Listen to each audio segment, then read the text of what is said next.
Scaling an ecom brand ad performance can be a challenge, but I uncovered key insights. After spending over $150 million on Facebook ads, auditing over 150 ad accounts, and spending almost $3 million a month on Facebook ads for ecom brands, I identify crucial lessons for success. Here are 7 strategies to elevate your ecom business. Number 1, have a proper testing framework.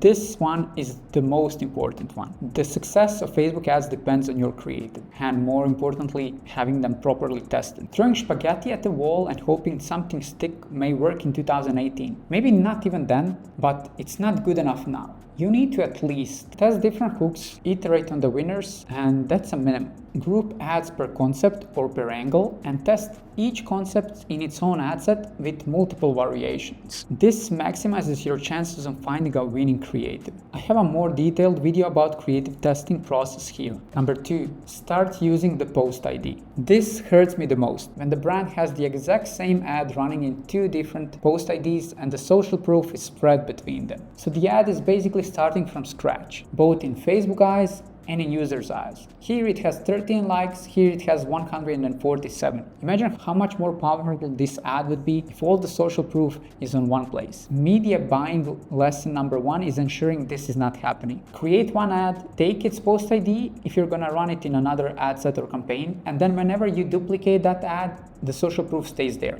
This will ensure that all the likes and comments are carried on a unique identifier, so both Facebook and users are gonna favor this ad due to the engagement. Facebook would see that as a sign of engagement, and people would see, hey, there's a lot of comments, this ad probably means something. Just think if you would rather click on the ad with 80 likes and 13 comments or ad with 3 likes and no comments. Same goes with TikTok. When you scroll down and you see video that has like 4 million likes, you're most likely gonna watch that compared to the one that has like, I don't know, 3K. Number 3, have an optimal number of ads in an ad set. There's really no reason to have one ad per ad set unless you want to split test multiple ads and dedicate the same amount of budget. That's a hit or miss approach, as you're forcing Facebook to spend the money on that ad, no matter how good or bad that ad is. Even worse is having 20 plus ads, where most of them would not even get any spend. My suggestion and sweet spot is to stick with 3 to 6 ad per ad set. Lesson number 4. I touched base this already, but be focused on creatives. The number of audits I did in which the testing campaign is actually testing interest is mind-blowing. Don't get me wrong, I like using interest to maximize efficiency once I have a winning creative, but the creative is what moves the needle. This is where your focus in testing should be, and where most of your testing should happen. Even Facebook told us that creative has 56% impact on the performance of the ad. So it makes sense for you to put all of your focus on something that has the biggest impact. Not ad copy, not headline, not call to action, creative. So you definitely need to focus your creative and diversify your creative strategy. That's why we always like to have a different types of ads. VSLs, UGC, us versus them images, founder ads, whitelisting ads. That spreads your possibility to find a winning creative. So check your comments on the ads, post-purchase surveys, customer reviews, and tailor the ads based on what your customers want, not what you think they want or they need from your product. You're not your ideal customers, so listen to your customers. Lesson number 5, implement proper buyer exclusions. The goal of most businesses should be to acquire new customers via Facebook ads, because you can sell to existing ones via email, SMS, or word of mouth. That's why we always want to exclude your existing customers from all of the campaigns, both with Pixel Purchase 180 days audience, as well as with the Klaviyo sync list of buyers. That would ensure no money is spent on existing customers,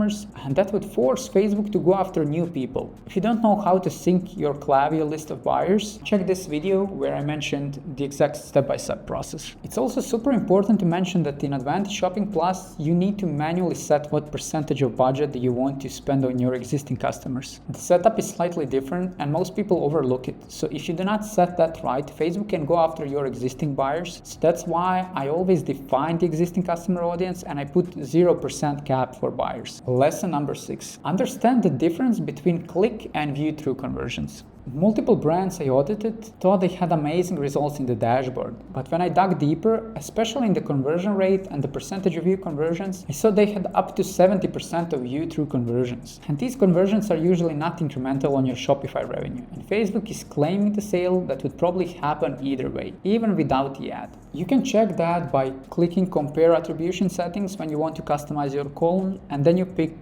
1-day view and 7-day click so you understand the difference. Anything above 30% of view-through conversions is too much, in my opinion, so I would suggest running on click only, especially if you're a brand that has big organic presence and getting a lot of video viral or having a collaboration with a lot of influencers, then Facebook would just start claiming the sales. That would happen either way. Lesson number 7, the last one, but definitely not the least one. Start using proper optimization. Based on the results and the history log, you can see how often someone is optimizing the ad account. Neither too often or too rare is good. And definitely make sure to check on the ad level as well, as that's one of the most frequent mistakes I saw. People not checking the ad level if the results on the ad set level are good. But don't forget, maximizing the efficiency is not just scaling, it's also cutting down the losers. If you're an e-com brand spending at least $50K a month on Facebook ads and want me to audit your ad account for free to find out mistakes like this, but also opportunities custom to your ad account, apply for the audit in the link below. If you're not on that level yet, just like and subscribe for more useful content like this.